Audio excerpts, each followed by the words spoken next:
오늘 하나님께서 우리에게 주시는 말씀은 마태복음 23장 1절에서 12절까지의 말씀입니다. 마태복음 23장 1절에서 12절까지의 말씀, 저 여러분이 한 절씩 교독하고 마지막 12절은 같이 읽도록 하겠습니다. 마태복음 23장 1절에서 12절까지의 말씀입니다. 이에 예수께서 무리와 제자들에게 말씀하여 이르시되 서기관들과 바리새인들이 모세의 자리에 앉았으니 그러므로 무엇이든지 그들이 말하는 바는 행하고 지키되 그들이 하는 행위는 본받지 말라. 그들은 말만 하고 행하지 아니하며 또 무거운 짐을 묶어 사람의 어깨에 지우되 자기는 이것을 한 숟가락으로도 움직이려 하지 아니하며 그들의 모든 행위를 사람에게 보이고자 하나니 곧 그 경문띠를 넓게 하며 옷수를 길게 하고 잔치와 윗자리와 해당의 높은 자리와 시장에서 문안받는 것과 사람에게 랍비라 칭함 받는 것을 좋아하느니라. 그러나 너희는 랍비라 칭함을 받지 말라. 너희 선생은 하나요 너희는 다 형제니라. 땅에 있는 자를 아버지라 하지 말라. 너희의 아버지는 한 분이시니 곧 하늘에 계신 이시니라. 또한 지도자라 칭함을 받지 말라. 너희의 지도자는 한 분이시니 곧 그리스도시니라. 너희 중에 큰 자는 너희를 섬기는 자가 되어야 하리라. 누구든지 자기를 높이는 자는 낮아지고 누구든지 자기를 낮추는 자는 높아지리라. 아멘.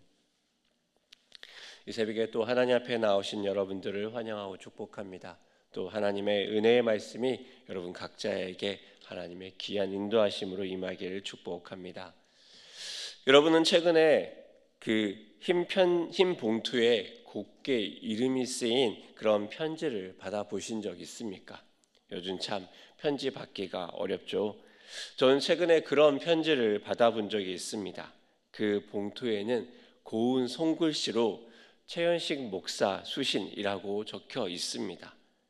제가 그런 편지를 받을 만한 사람이 아니기에 누가 보냈는지 궁금해서 보니 발신자는 적혀 있지 않습니다. 발신자가 적혀 있지 않은 편지는 불안하죠. 편지를 열어보니 편지는 저를 아끼고 생각하고 저를 긍휼히 여겨주시는 신천지에서 보내주신 편지입니다. 그 편지의 내용은 찾아보니 다 비슷한 것 같습니다. 교회가 썩었다, 교회에 믿음이 없다 등등, 거기에 더하여 목사님의 믿음에는 생명이 없습니다. 이런 말들도 함께 적혀 있는 것 같습니다. 그리고 그들의 마지막에는 교회가 썩었기에 자신들이 옳다는 이야기를 합니다. 그들의 편지를 보면서 뭔가 마음이 아프고 또 씁쓸한 기분이 들기도 합니다. 왜 그런 거 아니? 무엇이 저들로 하여금 저렇게까지 알지도 못하는 사람에게 편지를 쓰게 만들까 생각하게 됩니다. 기존 교회에 대한 상처도 있을 것이고 또 어쩌면 원가정에서 바른 건의를 제대로 경험해보지 못한 아픔일 수도 있겠다. 여러 가지 생각을 해봅니다. 또한 그들에게 종교적인 가스라이팅을 하는 신천지의 비인간성도 보게 됩니다. 또 한편으로는 우리 기독교 개신교가 사회에서 영망과 존경을 잃어버렸기에 그 틈을 타서 저들도 거기에 손가락을 한번 더 얹어보려고 하는 것은 아닐까 생각도 해보게 됩니다. 예전에는 존경이라는 말이 참 많았던 것 같습니다. 선생님을 존경하고 아버지를 존경했습니다. 하지만 요즘에는 이런 존경이 사라집니다. 존경이라는 말 대신 꼰대로 비꼬거나 비하하는 말이 많아졌지만 그만큼 권위와 위엄을 잃어버린 것이 요즘의 시대는 아닌가 생각해 봅니다. 그리고 꼰대의 어원이 프랑스어로 백작을 지칭하는 콩테라고 하는데 이 말도 그 많은 의미가 사라진 채 그저 비하하는 내용만 남아있는 것 같습니다. 최근 모 언론사에서 설문조사를 했습니다. 생존 여부와 관계없이 역대 한국교회 목회자 중 가장 존경하는 사람은 누구인가? 이렇게 질문이 올라왔습니다. 저는 구영철 목사님이라 생각하지만 사람들의 대답은 조금 달랐습니다. 한경진 목사님이 11.2%, 옥하는 목사님이 10.6%, 주기철 목사님이 9.9%, 손양원 목사님이 9.2%의 응답률을 보였습니다. 모두가 돌아가신 분들입니다. 살아 계신 분들 중에서 한국교회 존경받는 사람들은 다 도토리 키재기에 응답을 보입니다. 어쩌면 이것이 한국교회의 조금은 씁쓸한 현실은 아닐까 생각하게 됩니다. 존경하고 또 기댈 만한 목회자가 없고 한국교회 어른들이 제대로 서 있지 못한 것은 아닐까 하는 현실을 보게 됩니다. 예수님 당시는 어떠했을까요? 당시의 종교 권력은 지금과 비교할 수 없을 정도로 강합니다. 특히나 유대 사회에서는 제사장 권력과 정치 집단과 결탁한 사두개파, 그리고 경건주의의 새로운 대안으로 인정받던 바리새인들이 있었습니다. 이들에게 미움을 받아서는 일상생활조차 어려움을 겪을 수 있습니다. 그리고 이들은 하나님 말씀만을 가르치고 삶으로 살아내려는 자들입니다. 그런데 우리가 앞서 22장에서 계속해서 본 것은 무엇입니까?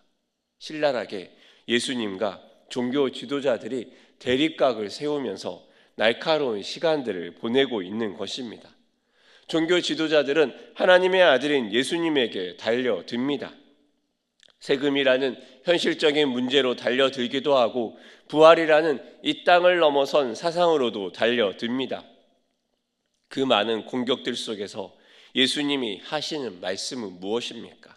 그리고 하나님의 제자, 모세의 제자인 당시의 종교자들은 왜 그 땅에서 예수님에게 신랄한 비판을 받고 있습니까? 오늘 본문의 2절과 3절은 이렇게 이야기합니다. 우리 2절과 3절의 말씀 같이 한번 읽어보도록 하겠습니다. 시작. 그러므로 무엇이든지 그들이 말하는 바는 행하고 지키되 그들이 하는 행위는 본받지 말라. 그들은 말만 하고 행하지 아니하며. 아멘. 예수님은 그들의 말과 행동을 분리하여서 이야기합니다. 사실 예수님도 그들과 토론하고 대립의 각이 세워지면서 마음 안에 많은 화가 나지 않았겠습니까? 이 땅에 예수님이 왔을 때 사실은 가장 많이 한화하고 맞이해야 될 하나님의 제자들이 지금 하나님의 아들 예수님에게 달려든 것입니다. 게다가 이 땅을 창조하고 모든 진리의 완성자이신 예수님 앞에 꼬박꼬박 말대꾸를 하며 이야기하는 그들의 모습에 예수님도 답답함을 느꼈을 것입니다. 감정적인 사람이라면 분노했을 수도 있을 것 같습니다. 그런데 예수님은 거기서 그들의 말과 행동을 분리하며 어쩌면 가장 차분하고 냉정하게 이야기합니다. 그러면서 말씀하십니다. 말하는 바는 행하고 그들이 하는 행위는 본받지 말라. 말하는 것은 행하고 그들이 하는 행위는 본받지 말라. 이 말이 저에게는 조금 충격적입니다. 왜냐하면 이 말이 내포하는 의미가 무엇입니까? 그들이 연구하고 그들이 말하는 모든 것이 헛된 것은 아니라는 것입니다. 그들이 말과 그들이 하였던 연구를 중에서 하나님에 대하여 바르게 전달되는 내용도 분명히 있다는 것입니다. 사복음서를 보면 부정적으로 보이는 종교 지도자들 아닙니까? 그런데 그들의 말 속에서 예수님은 배우고 또 옳고 그른 것을 구분합니다. 게다가 그들이 하는 말 중에 하나님에 대해서 옳게 표현하는 것도 있고 그들이 하는 말들 중에서는 맞는 말들도 있다라고 하나님이 인정해 주시는 모습도 있는 것입니다. 제 개인적인 생각으로는 많은 율법의 실천 사항을 만드느라 그들의 시간을 보낸 것들이 호송세월을 보냈던 게 아닌가 하는 생각들을 했는데 예수님은 실제로는 그렇지 않다는 것입니다. 하나님의 율법을 보며 어떻게 하며 좀 더 삶에 실천할지 그들이 고민했던 그 고민의 방향을 예수님은 어느 정도 긍정적으로 인정한다는 것입니다. 그런데 문제는 무엇입니까? 바로 행위는 본받지 말라. 이 말은 무슨 뜻입니까? 그들이 가지고 있는 삶에서의 위선, 거짓을 드러내는 것입니다. 그들의 말로는 하나님을 향하고 하나님을 향한 그 방향성을 가지고 많은 고민을 하지만 실제로 그들의 삶을 현미경을 가지고 자세히 들여다보면 그들의 말과 행동은 완전히 분리된 채 그들의 말과는 상관없는 위선적인 행동과 거짓된 삶의 모습이 드러나고 있다. 이렇게 이야기합니다. 즉 예수님이 그들의 삶의 행동에 문제가 있다. 이렇게 선포하는 것과 마찬가지입니다. 심지어 그들이 앉은 자리는 어디입니까? 모세의 자리입니다. 모세는 이스라엘에서 율법의 중심에 있는 사람입니다. 하나님에게서 직접 율법을 받은 사람 모세가 아닙니까? 그러하기에 율법을 연구한 자들에게는 모세가 최고의 스승이며 최고의 롤 모델입니다. 그런데 그 자리를 서기관과 바리새인들이 앉아 있다는 것입니다. 모세가 앉아야 될 자리에 하나님 말씀보다 그 말씀을 해석하고 그 말씀을 가공하는 자들이 마치 하나님인 양 그 자리에 앉아 있는 것입니다. 그래서 수많은 말들을 만들어내고 수많은 정결의식을 만들어냅니다. 해야 될 일과 하지 말아야 될 일 수백 가지를 만들어냅니다. 하지만 그 사람들의 특징은 이것입니다. 말만 하고 행하지 않는 자들. 어릴 때 저는 저희 아버지를 보면서 이해되지 않는 것들이 있었습니다. 처음에 아버지가 물 떠와라 그러면 책에서 배운 대로 네 아버지 이렇게 대답하고 물을 떠다 드렸습니다. 그렇게 초등학교 고학년이 됩니다. 물 떠와라 이렇게 아버지의 말이 떨어집니다. 물을 떠다 드리면서 생각합니다. 왜 아버지는 물을 혼자서 안 떠다 드실까? 그리고 청소년기를 지나갑니다. 여전히 물 떠와라 말씀하시는 아버지의 말씀을 듣습니다. 그때 제 마음에 속으로 그런 생각을 합니다. 아버지는 손도 있으시고 발도 있으신데. 저뿐만 아니라 많은 이전 시대의 부모님을 둔 사람은 그러하였을 것입니다. 남자는 부엌에 들어가면 안 되는 세대를 지나신 분들입니다. 시키는 것이 그분들의 권위였고 위험이었지만 시대가 바뀌면서 따라가지 못하는 현실 속에서 오히려 그분들이 역으로 공격을 당하는 것은 아닐까 하는 생각도 조심스럽게 해봅니다. 바리새인과 종교 지도자들의 모습이 그렇습니다. 스스로 모세와 자신을 동급으로 여기고 교만해집니다. 모세를 등에 업은 권력으로 자신이 마치 하나님인 양 여러 가지 의무를 지웁니다. 말로는 경건한 많은 이야기를 하지만 그들의 행동에는 경건한 행동들은 보이지 않습니다. 그리고 이렇게 행동합니다. 23장 5절의 말씀입니다. 그들의 모든 행위를 사람에게 보이고자 하나니 곧 그 경문띠를 넓게 하며 옷수를 길게 하고.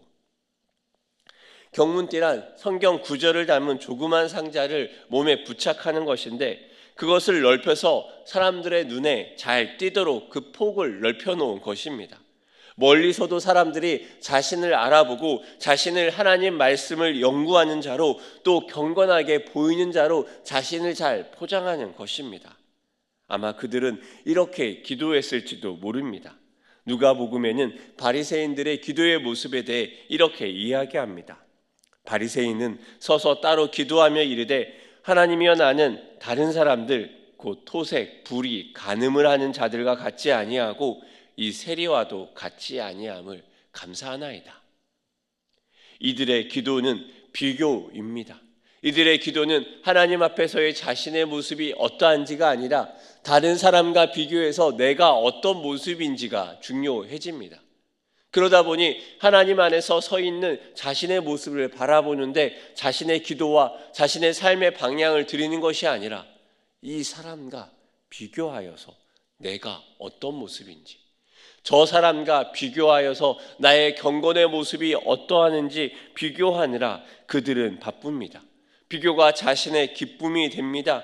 윗자리와 해당의 높은 자리, 문안받는 것과 그런 모습 속에서 자신의 위치를 느끼며 그것으로 인해 기뻐하는 것입니다. 랍비로 대접받는 것이 자신의 목적이 되는 것 같습니다. 존재와 관계가 아닌 위계로 인해서 자신의 삶의 위안을 얻습니다. 하나님으로 인해서 자신의 삶의 그 중심에서 느끼는 기쁨을 누리는 것이 아니라 사람들과의 관계 속에서, 사람들과의 비교 속에서, 사람들이 하는 말들 속에서 자신의 존재와 자신의 기쁨을 느낍니다. 이것을 추구하는 것이 어떤 것인지 여러분은 아십니까? 사실 저는 그런 것을 별로 누릴 만한 위치와 자리에 있지 않습니다.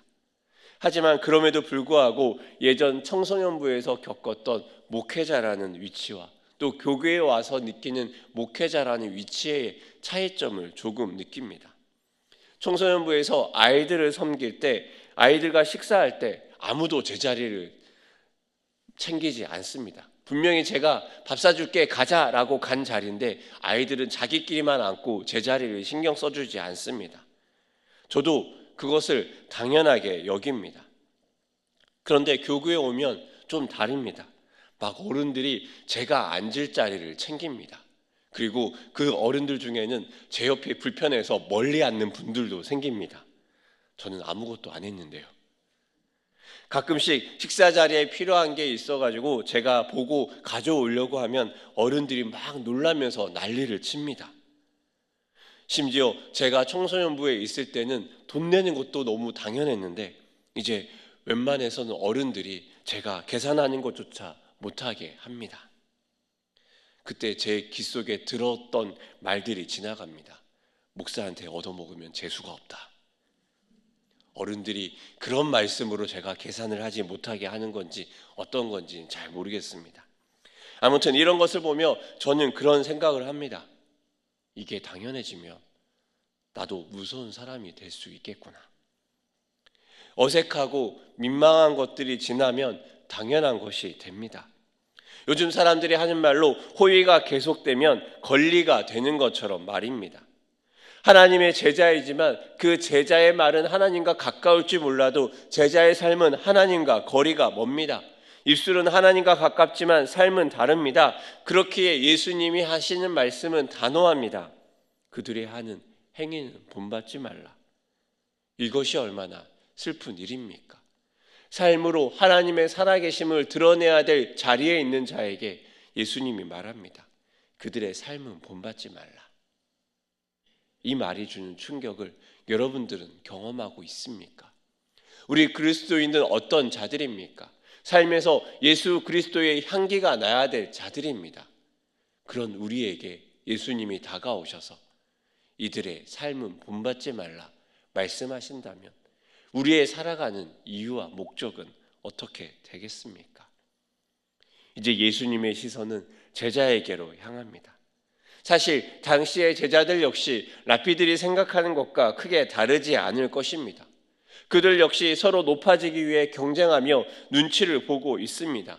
어머니를 동원해 치맛바람을 일으킵니다. 8절에서 예수님은 말씀하셨습니다. 우리 같이 8절의 말씀 같이 읽어보도록 하겠습니다. 8절의 말씀입니다. 시작. 그러나 너희는 랍비라 칭함을 받지 말라. 너희 선생은 하나요 너희는 다 형제니라. 아멘. 유명한 선생님이 아니라 예수님과 함께한 사도들에게 하는 말입니다.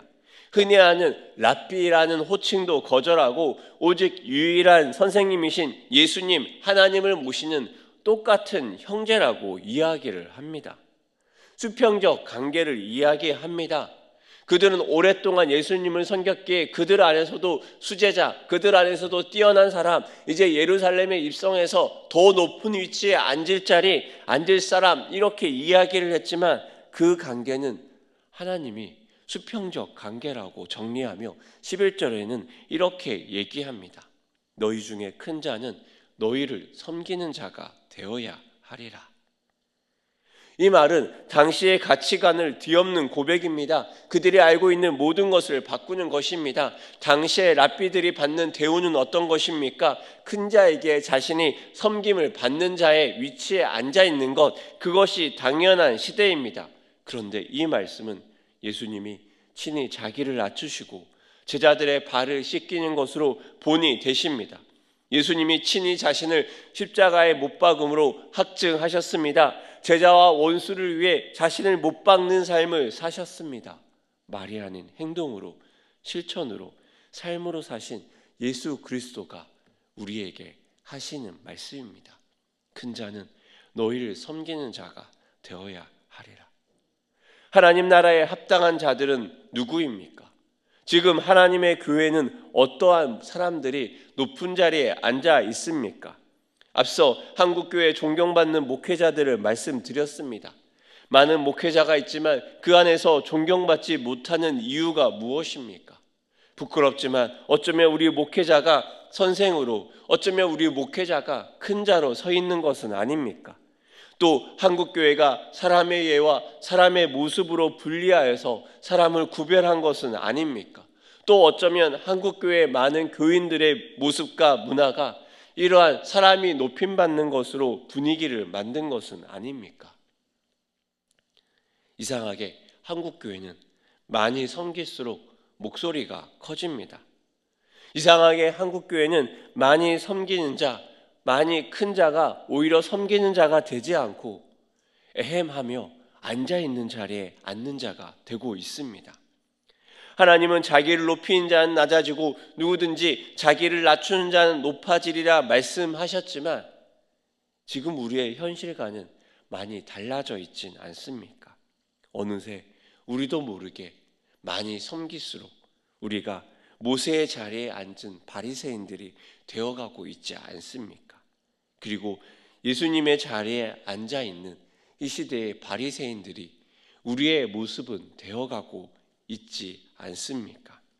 바리새인과 서기관 역시 성경에 나올 만큼 악한 자가 되려고 시작한 자들이 아닙니다.